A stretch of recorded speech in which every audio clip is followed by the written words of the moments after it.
You got me, baby, I got your back. Looking at you, thinking about all of the ways that you know me. I can't get enough.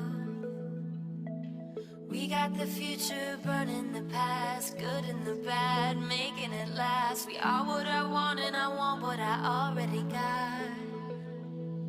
When you come through the room, I know that you know if you fall, I will be there. Let's light up like the moon. Yeah, we take it off, make it even brighter. That's what I like about you. Hey, that's what I like.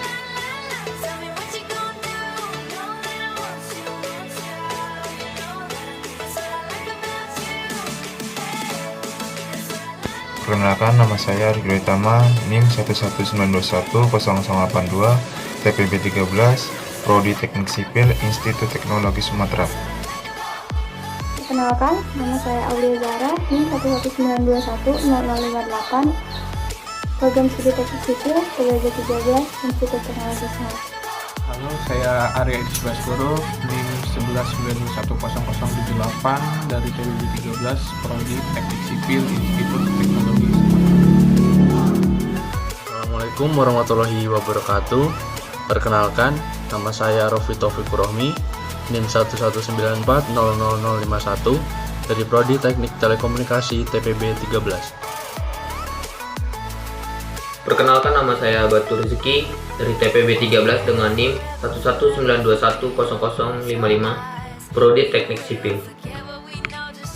Perkenalkan, nama saya Dafa Zaki Alazi, NIM 119210050, Prodi Teknik Sipil, TPB 13.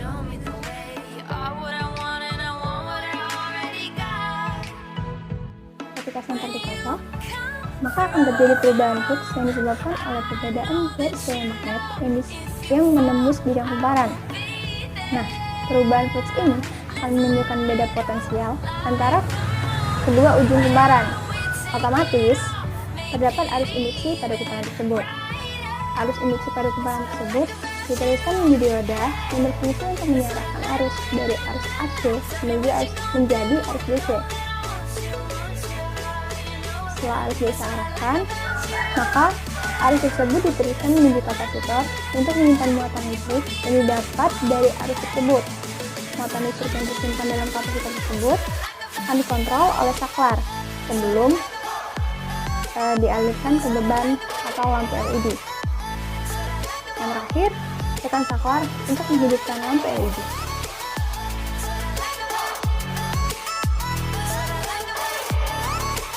Support shock atau leg shift menerapkan 5 prinsip teori dasar fisika. Apa saja? Nah, yang pertama itu ada medan magnet. Medan magnet adalah daerah di sekitar magnet yang menyebabkan sebuah muatan yang bergerak di sekitarnya mengalami suatu gaya. Medan magnet membentuk pola garis-garis lengkung yang disebut garis gaya magnetik. Arah dari garis ini tergantung pada arus listrik yang mengalir pada kawat penghantar. Selanjutnya yang kedua, ada gaya gerak listrik induksi. GGL induksi adalah beda potensial yang terjadi pada ujung-ujung kumparan karena pengaruh induksi elektromagnetik. GGL induksi timbul ketika magnet batang digerakkan keluar masuk kumparan. Nah, ketika magnet batang digerakkan mendekati kumparan, jumlah garis gaya magnetik yang menembus kumparan akan bertambah sehingga terdapat perbedaan flux antara magnet sebelum dan sesudah mendekati kumparan. Selanjutnya yang ketiga, flux magnetik. Flux magnetik menyatakan banyaknya jumlah garis gaya magnetik yang menembus permukaan bidang kumparan secara tegak lurus. Secara fisika dapat dirumuskan dengan flux sama dengan B kali A cos theta. B adalah induksi magnetik, A adalah luas permukaan bidang, dan theta adalah sudut yang dibentuk antara arah B dengan garis normal bidang. Yang keempat ada kapasitor. Kapasitor adalah suatu perangkat komponen elektronika yang berfungsi untuk menyimpan muatan listrik dan terdiri dari dua konduktor yang dipisahkan oleh bahan penyekat dielektrik pada tiap konduktor atau keping. Jadi, kapasitor berfungsi untuk menyimpan arus listrik.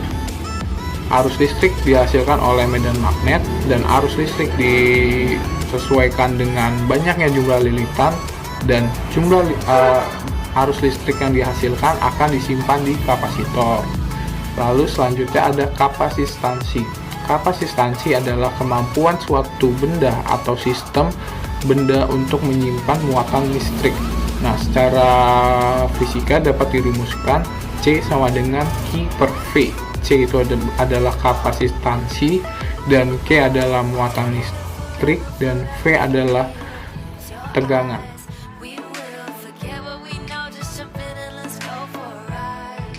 Atau kelebihan senter kocok ini terletak pada sumber daya yang tidak menggunakan baterai untuk menghidupkannya. Hanya perlu dikocok dan lampu itu pun akan menyala. Jadi, senter kocok ini sangat efisien untuk digunakan di tempat yang tidak memiliki listrik. Misalnya seperti saat sedang berkemah atau camping atau mendaki. Hanya memerlukan tenaga untuk mengocok senter ini, dan senter ini pun akan menyala tanpa harus mengganti baterai atau mengusul baterai, karena senter ini tidak menggunakan baterai. Alat dan bahan yang digunakan untuk membuat senter kocok sederhana ini bisa dibilang sangat sederhana dan sangat mudah didapat. Cara membuatnya pun tidak terlalu rumit, jadi senter ini sangat cocok untuk dibuat apabila dalam keadaan darurat.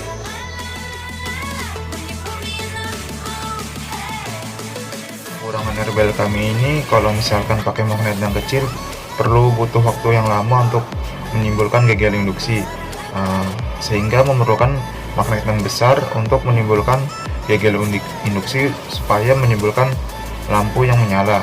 Kemudian kedua, hanya bisa menggunakan bohlam yang kecil karena menyesuaikan kumparan yang telah dibuat di botol plastik. Kemudian yang ketiga, faktor dari diri kita sendiri, karena untuk mengocoknya sangat lama sehingga membuat diri kita yang capek.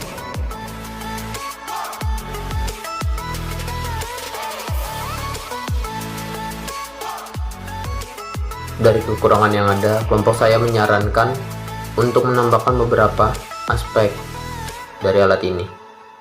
Yang pertama harus dikembangkan adalah pemberian alat getar pada tabung loopnya. Hal ini bertujuan untuk mengurangi pengguna kehabisan tenaga pada saat mengocok alat ini. Selain itu, kelompok saya juga menyarankan untuk memberikan baterai pada tabung ini, supaya ketika tabung loop dan magnetnya dikocok, maka listrik yang dihasilkannya itu akan ditampung oleh baterai tersebut. Dan listrik yang ditampung oleh baterai tersebut akan digunakan sebagai pembangkit listrik oleh senter tersebut. Ketika senter itu tidak dikocokkan atau tabungnya tidak dikocokkan, maka lampu tersebut akan hidup secara otomatis tanpa adanya getaran. Terima kasih sudah menonton, jangan lupa di like, di komen, di share, dan di subscribe. Kami kelompok 10 pamit undur diri.